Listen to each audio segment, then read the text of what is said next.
I've had many mentors. I mean, there's a woman named Lynn Redmond who is now a producer at ABC News 2020, and uh, she, I was her intern when I was at CBS This Morning. I interned for Lynn. She was the producer that I interned for.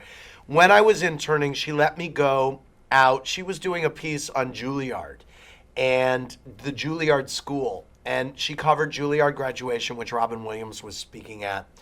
And she let me interview Robin Williams. She gave me the questions. I went and interviewed him.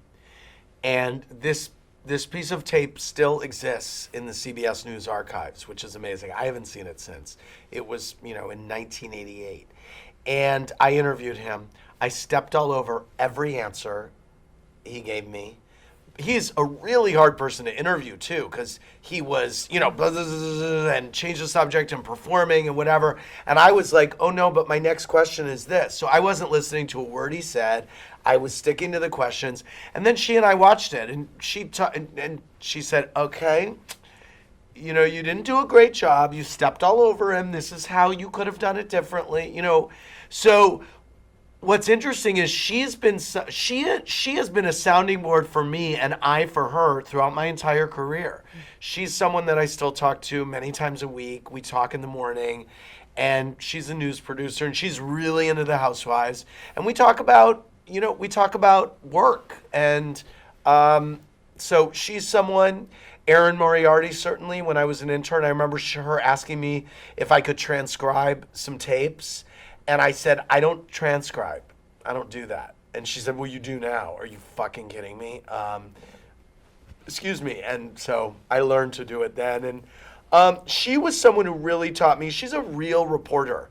Remember, and in those days, at CBS News, everything in every network is so short-staffed now. It's like everyone does everything. And so, but they had the luxury of really working on stories. It was an investigative team, and they had me making calls and working on stories. And Erin really taught me. She was making calls too, and she really taught me the art of getting it right and talking to people on the phone.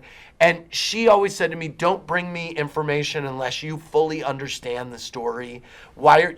She would be grilling me about things, and I would only just go back to what they told me. And she would say, do you understand? Because if you don't understand, how am I supposed to understand? So she taught me that.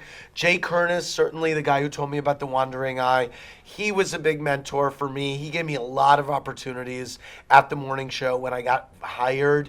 It was probably because of him that I got hired.